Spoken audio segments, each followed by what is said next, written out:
अस्सलाम वालेकुम बेटा। आज हमने अपना नेक्स्ट टॉपिक स्टार्ट करना है। नेक्स्ट टॉपिक है characteristic of living thing. Living thing की करेक्टरिस्टिक के बारे में पढ़ना है। सबसे पहला है हमारे पास कि लिविंग थिंग्स किस तरह के होते हैं। ठीक है, देखिए लिखा हुआ life cycle is sorry life is all around us. हम अपनी दुनिया में जिस तरफ भी देख लें ज़िंदगी मुमकिन है, लोग जिंदा रहते हैं। There are many kids of living thing. बहुत सी छोटी चीज़ें भी हैं जो जिंदा रहती हैं और बहुत सी क्या है बड़ी चीज़ें भी, जैसे कि trees, flower, vegetable, fruits, animals and peoples are all living थी। ये तमाम वो चीज़ें हैं जो क्या होती हैं, जिंदा रहती हैं। ये तमाम चीज़ें, ठीक है, ये तमाम चीज़ें ज़िंदा रहती हैं। और इसके अलावा कुछ चीज़ें ऐसी होती हैं जो बहुत ज़्यादा बड़ी होती हैं, बहुत ज़्यादा बड़ी होती है, जैसे हिप्पो।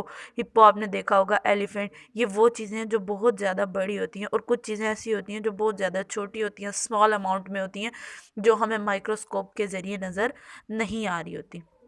सॉरी, वो चीज़ें जो हमें माइक्रोस्कोप के ज़रिए नज़र आ रही होती हैं वो चीज़ें बहुत छोटी होती हैं, और जो हमें माइक्रोस्कोप के ज़रिए जिन्हें हमें देखना पड़ता है। और कुछ चीज़ें ऐसी होती हैं जिन्हें हम आम आँख से भी देख सकते हैं। ठीक है, अब आपने बैक्टीरिया का नाम तो सबने सुना होगा। बैक्टीरिया वो जानदार चीज़ है जो हमें आम आँख से नज़र नहीं आता। ठीक है, बैक्टीरिया वो जानदार चीज़ है जो हमें आम आँख से नज़र नहीं आता।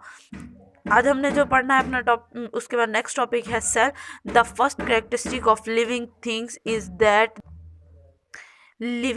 Is that they are made of one or more cell. वो कहता है फर्स्ट कैरेक्टरिस्टिक जो होती है लिविंग थिंग्स की, वो एक या इससे ज़्यादा सेल से मिलकर बनता है। किससे?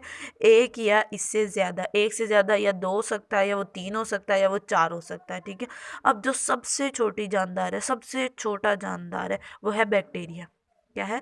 बैक्टीरिया। वो सिर्फ और सिर्फ एक सेल से मिलकर बनता है। देखिए लिखा हुआ है some living things are made of only one cells like bacteria. Bacteria एक ऐसा जानदार चीज़ है जो सिर्फ किससे बनता है? एक सेल से मिलकर बनता है। और इसको देखने के लिए हम किस चीज़ का इस्तेमाल करते हैं? इसको देखने के लिए हम माइक्रोस्कोप का इस्तेमाल करते हैं। हमारी जो आँख है, आम आँख से, उससे ये बैक्टीरिया नज़र नहीं आता। ठीक है, a cell is the basic building blocks of our living thing. Cell किसी भी लिविंग थिंग्स के अंदर सेल्स की मिकदार बहुत ज़्यादा होती है। जैसे जैसे जो चीज़ बड़ी होती जाती है उसके अंदर सेल्स की मिकदार क्या होती है, वैसे वैसे बड़ी होती जाती है। अब ऊपर दिखाया गया था कि बहुत बड़े बड़े जानवर होते हैं, जैसे hippo.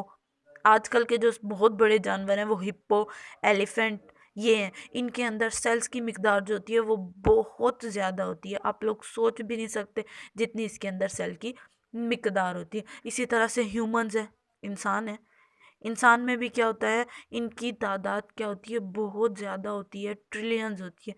Humans are made of trillions of cells. इंसानों के अंदर ट्रिलियंस की मिकदार में, ना मिलियन ना बिलियन।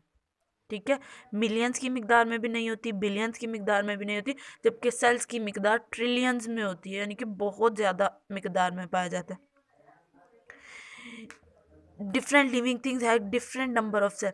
वो कहता है कि डिफरेंट है लिविंग थिंग, जानदार चीज़ें हर तरह की हैं। उनमें पौधे भी आ जाते हैं, इंसान भी आ जाते हैं, जानवर भी आ जाते हैं, परिंदे भी आ जाते हैं। अब जो चीज़ जिस तरह की है उसके अंदर सेल्स की मिकदार जो होगी ना वो भी चेंज होगी। अब यहाँ पे आपको शेर दिखाया हुआ है, इसके अंदर सेल्स की मिकदार ज़्यादा होगी। तितली दिखाई हुई है, इसके अंदर सेल्स की मिकदार और होगी।